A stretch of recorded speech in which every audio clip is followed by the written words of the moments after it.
Hey everyone, and welcome back to the S79 Sewing Studio. So today I wanted to talk you through the process of one of the most common alterations that I get asked to do, and that is to shorten a pair of jeans. So for this project, I'm assuming that you already have the jeans pinned at the new length that you want them. The best way to do this is to put them on. If you can, get some help. Ask somebody to pin them, turning them up so that the new hem is along the bottom, so you know how much shorter they need to be. Right, so we have the hem pinned, so I'm just going to take a measurement now and just check the amount we need to shorten them by. So this is 2 inches, so I need to shorten them by 2 inches. So take your pins out and let the leg back down. Okay, so take the leg that we're going to shorten, and we know we need to take 2 inches off the length. So using some disappearing chalk or some sort of marking chalk, but make sure it does disappear. This chalk that I'm using disappears with the heat of the iron, so it's ideal, but do test first. So measuring up 2 inches from the hem, just going to mark at intervals along the hem. So this will be the new hem, and flip them over.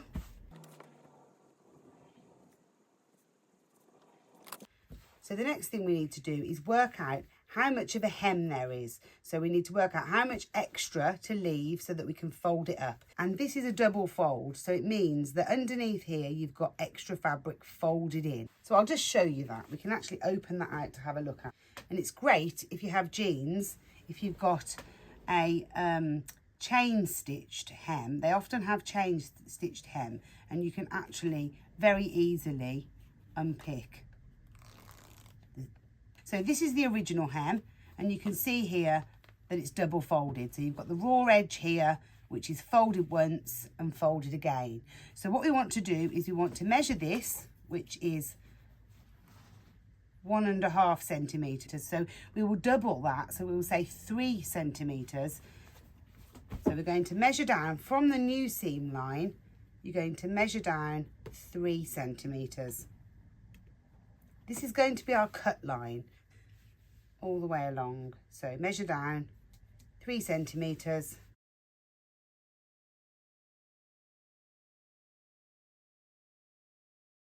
There we are. So we have the cut line and we have the new hem line. So we're going to begin by cutting on the cut line.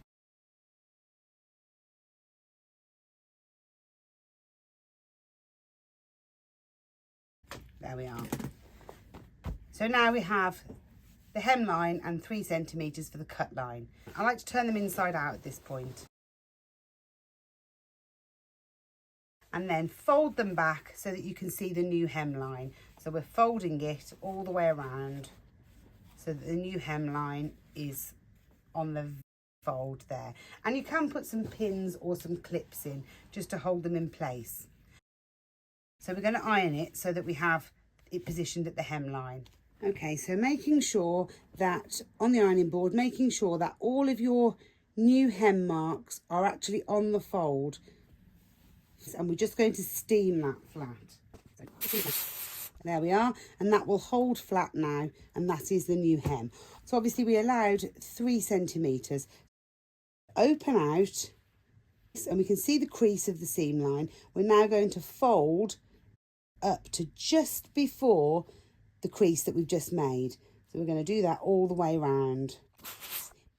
If you happen to have a sleeve press, they're actually particularly useful for this sort of project. You can slide on the trousers and do it all the way around, turning it and just making sure that the raw edge just sits just below the fold. If you go over it, it will make it a bulky fold. So all the way around.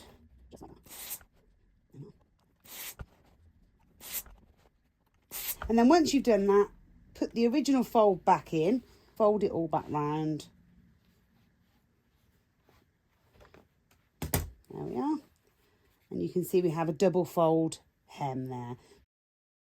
Just making sure it's all laying nice and flat, the final seam.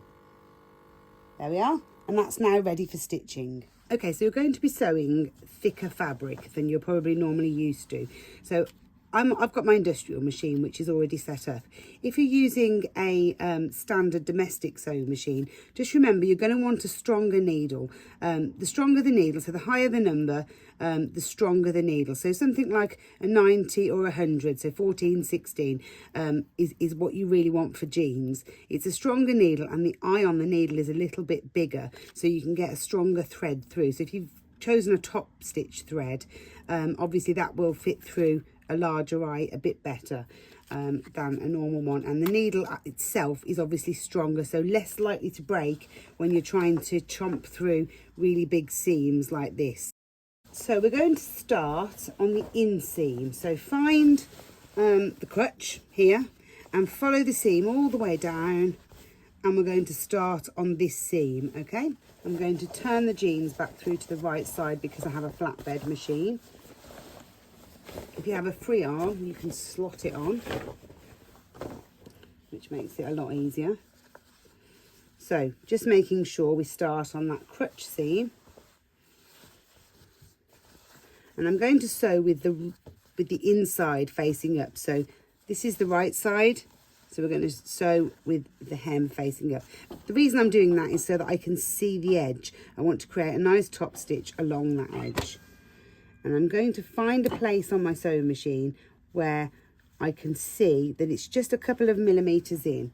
So I'm actually using this opening on the foot as my guide. You can also use seam guides along the edge if that's easier.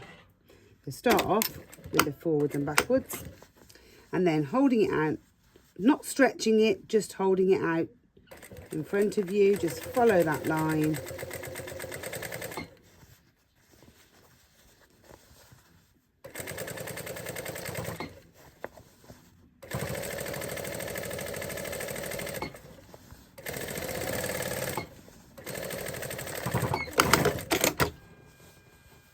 And there we are, all stitched round.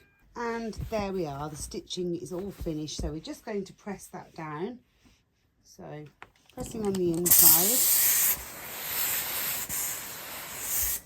flip it over and press it. Always want to finish pressing. And there we are, finished. And that's it, jeans shortened. I hope you enjoyed the video and I hope you found it useful. If you have any questions, please feel free to drop me a message in the comments. If you would like to see more sewing tutorial videos, please don't forget to subscribe to the channel. That way you won't miss any videos as I release them. Thanks for watching. I look forward to seeing you soon.